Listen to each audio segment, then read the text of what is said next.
할렐루야, 사랑하는 성도 여러분, 반갑습니다. 자, 오늘은 역대하 31장부터 33장까지의 말씀을 읽고 묵상하도록 하겠습니다. 이제 계속해서 히스기야 이야기가 32장까지 이어지고 있고요. 33장에는 므낫세와 아몬 왕의 이야기가 나오고 있습니다. 자, 이제 어제에 이어서 계속되는 말씀인 것을 우리는 31장 1절을 통해서 발견할 수가 있겠죠? 이 모든 일이 끝남에 라고 해서 이어지고 있는 어떤 표현들이 나오고 있습니다. 앞서서 나왔던 내용들을 여러분 기억해 보시는 대로 규례대로 하나님의 말씀대로 그렇게 성전의 예배와 제사가 회복되는 모습이었어요. 참된 종교개혁의 운동이 일어나고 있는 것이죠. 근데 그 일이 한번 반짝이는 제사운동, 예배 회복 운동으로 끝나는 것이 아니라 그 일들을 이어갈 수 있도록 모든 절차와 또 어떤 체계들을 만드는 어떻게 보면 굉장히 균형 잡힌 모습이죠. 반짝이는 개혁운동, 반짝이는 예배운동으로 끝나는 것이 아니라 그것이 운동이 되어지고 그것이 어떤 하나의 현상적인 캠페인으로 끝나는 것이 아니라 계속해서 삶이 될 수 있도록 이어갈 수 있는 그런 체계를 만들어가는 것이 바로 31장이라는 거예요. 여러분, 여기서 우리는 정말 중요한 교훈을 하나 얻을 수 있는데요. 우리가 생각하는 회복, 개혁, 부흥, 성경에서 나타난 사도행전의 초대교회에 있었던 놀라운 성령의 그 부어주심, 그래서 하루에 3,000명, 5,000명이 믿는 역사들, 또 우리 한국 기독교 역사 가운데 1907년에 있었던 평양 대부흥운동, 이런 것들이 이제 개혁과 부흥의 가장 우리가 선호하는 모델일 수 있어요. 그래서 교회도 예배 순간에 성령의 부으심을 통하여 모든 사람들이 다 깨어지는 역사들, 그래서 눈에 보여지는 가시적인 부흥 운동이 마치 모든 것이 회복된 것처럼 여겨질 때가 참 많이 있다라는 거예요. 물론 그렇게도 성령께서 역사하십니다. 근데 그 성령의 역사하심이 진정한 개혁과 부흥이다라고 했을 때는 그 이유가 중요한 거예요. 예를 들어 볼게요. 여러분들 이제 유년 시절에 수련회를 가지 않습니까? 우리 중고등부, 청년부 때 수련회를 가요. 2박 3일 동안 뜨겁게 찬양하고 말씀 듣고 회개하고 눈물로 하나님 앞에 나아갑니다. 근데 정말 수련회의 성공이 어디에 달려 있습니까? 그 2박 3일의 기간이 아니라는 거예요. 그 이후에 가정에 돌아왔을 때 그의 언어가 어떠한가죠. 그죠? 학교에 갔을 때 또 일상으로 돌아갔을 때 어떠한 모습으로 살아가는가. 이전과 달라진 상황은, 삶은 없어요. 그대로예요. 그러나 나의 인식이 바뀌어져 있고 가치관이 바뀌어져 있고 내가 모든 것을 대하는 태도와 언어와 행실들이 달라져 있을 때 그때 수련회가 성공했다라고 얘기할 수 있는 것처럼 바로 이 부분이라는 겁니다. 히스기야가 종교개혁을 일으켜서 성전에서 예배운동이, 제사운동이 활발하게 일어났어요. 근데 이것을 이어갈 수 있도록 무엇이 필요한 거예요? 31장이 필요하다는 거예요. 제사장들과 레위 사람들을 잘 세워서 이 모든 것들을 잘 꾸려갈 수 있도록.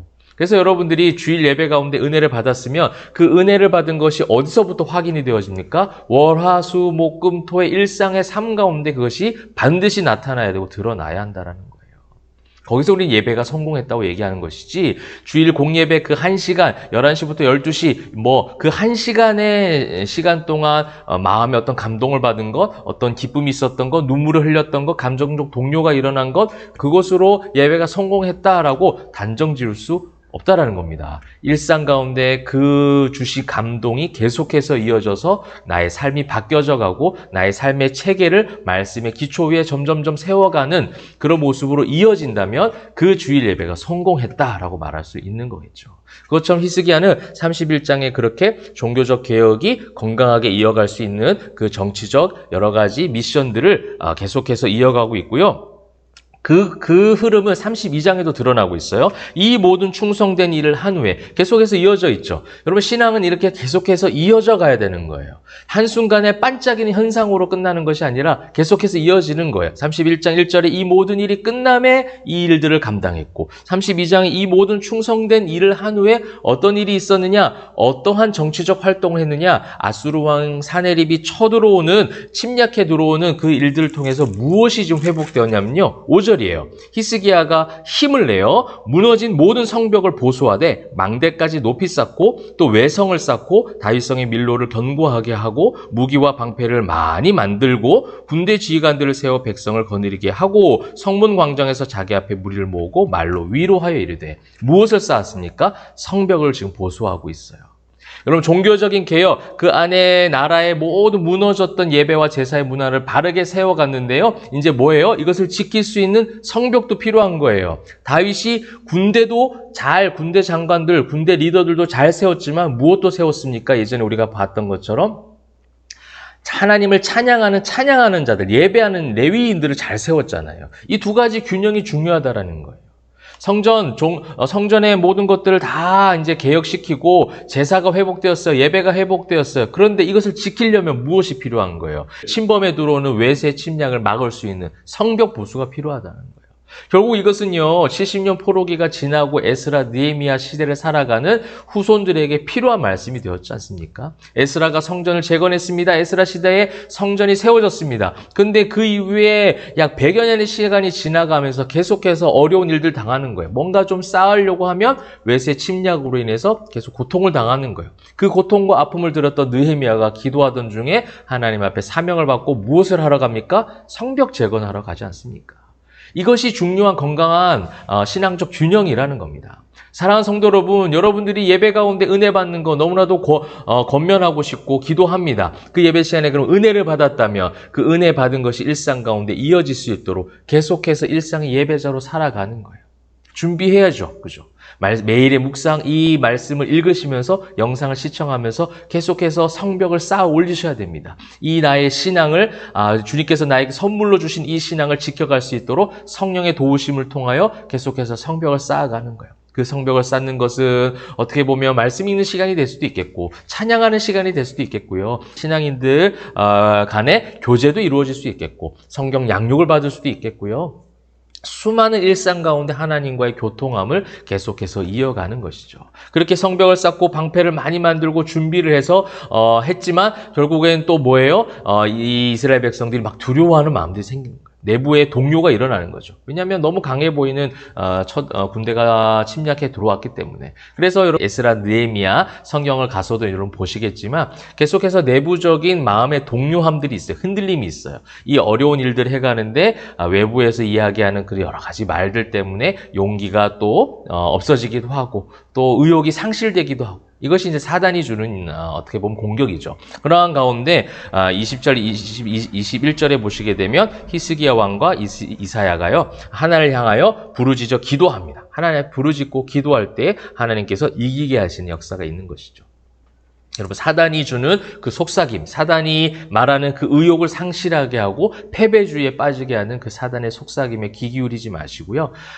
여러분의 그 예배의 모습들이 회복되어지고 또 그것을 지킬 수 있는 성령의 성벽들을 하나님의 도우심을 통하여 계속해서 쌓아 올리셔서 지키시고 또한 그 이기게 하신 하나님을 붙잡고 나아가시는 저와 여러분 되시기를 소망합니다. 히스기야의 메시지는요. 결국 70년 포로 생활이 지나고 에스라, 느헤미야 시대 살아갈 후손들에게 주시는 중요한 지금 균형 잡힌 메시지가 되고 있습니다. 성전을 세우는데 성전을 또 지키기 위해서 성벽도 함께 쌓아 올리는 힘도 노력도 필요한 거예요. 예수 그리스도를 믿는 성도로서 신앙인으로서 교회 안에서의 생활도 여러분 잘 쌓아서 올리시지만 그런 믿는 신자답게 제자답게 여러분의 가정에서 직장에서 여러분의 학교에서 또 여러분이 모든 거하는 일상의 삶 속에서 그것이 이어져야 되는 것을 여러분 히스기야 말씀을 통해서 꼭 교훈 삼으시면 좋겠습니다. 자, 그 다음에 나오는 것이 이제 33장의 므낫세와 아몬 왕인데요. 므낫세의 이야기는 11개 21장에도 나오는데 거기서는 주로 굉장히 부정적인 이야기들이 많이 나왔어요. 악하다라는 것으로 많이 초점을 맞췄다면 역대기 기자는 한 사람의 악한 것보다 그 악한 것에서 돌아오는 일들이 잠깐이라도 있었으면 그것을 꼭 기록하고 있습니다. 그러니까 결국은요, 이 역대기 말씀은요, 하나님께서 돌아오길 바라는 그 하나님의 마음들을 이 역대기 기자를 통해서 쓰게 하셨다는 거죠. 이 70년 포로 생활이 끝나고 돌아왔잖아요. 그들의 육신이 예루살렘으로 돌아왔는데 진정한 돌아옴, 회복, 회개는 무엇이냐면 그렇게 하나님 말씀을 가지고 또 성전이 회복되어지고 예배가 회복되어지고 하나님과의 관계가 회복되는 것이 진정한 돌아옴이라는 것이에요. 그러니까 회개하라는 것이죠. 그러니까 므낫세의 오늘 이야기를 보시게 되면요, 그가 굉장히 여호와의 보시기에 악을 행하였고 산당을 쌓고 많은 사람들을 피 흘리게 했던 그런 어떤 죄악을 저질렀지만 10절에 보게 되면 그것으로 인하여 그가 포로로 잡혀가고 그 잡혀갔던 므낫세가 다시 돌아오면서 어떤 일이 있었냐? 12절에 그가 환난을 당하여 그의 하나님 여호와께 간구하고 그의 조상들과 하나님 앞에 크게 겸손하여 기도하였으므로 하나님이 그의 기도를 받으시며 그의 간구를 들으셨다. 그 하나님 앞에 기도하고 회개했다라는 거예요.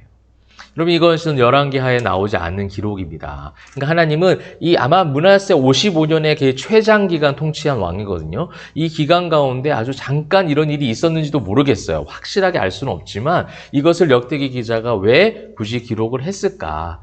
온전한 회개와 돌아오는 것을 하나님은 기대하고 또 기다리고 계신다는 겁니다. 사랑하는 성도 여러분, 우리는 넘어질 수 있고 연약할 수 있고요. 여전히 죄의 옷을 입고 있기 때문에 죄의 잔재가 많이 남아 있습니다. 그러나 원죄는 예수 그리스도의 십자가의 보혈로 다 씻김을 받았어요. 그래서 언제든지 주님께로 돌아올 수 있는 믿음의 담력을 우리는 허락을 받았습니다. 돌아올 수 있는 길을 열어놓고 계세요. 그래서 말씀을 읽고 회개하고 주님 앞에 다시 한번 돌이키는 온전한 돌아옴, 온전한 회복, 온전한 회개 주님께서 기다리고 계시니까 그렇게 나아가신 저와 여러분 되면 좋겠습니다. 아몬의 이야기는 매우 짧게 그가 악하였다라는 것으로 그냥 끝내고 있습니다.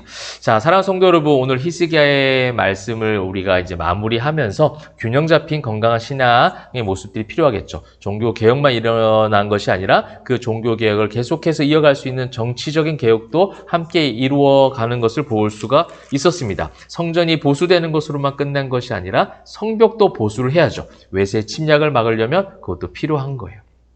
그죠? 므낫세가 죄를 많이 지었던 그런 왕이지만, 악을 행하였던 왕이지만 환난을 통하여 주님 앞에 돌아올 수 있었다. 돌아와서 기도하였다라는 내용을 기록했다는 거. 하나님은 오늘도 저와 여러분이 참된 회개와 회복으로 돌아오기를 원하고 계신다라는 겁니다. 오늘 하루도 하나님 말씀으로 균형 잡힌 신앙생활과 주님 앞에 참된 회개로 주님 앞에 온전한 자녀로 나아가시는 저와 여러분 되시기를 주님의 이름으로 축복합니다. 기도하겠습니다. 사랑과 은혜가 풍성하신 하나님, 하나님의 말씀으로 나아가는 주의 모든 자녀들 다 되어지게 하시며 그 말씀으로 건강하고 온전한 신앙인으로서 살아갈 수 있도록 축복하여 주시옵소서. 감사드리며 살아계신 예수 그리스도의 이름으로 기도합니다. 아멘.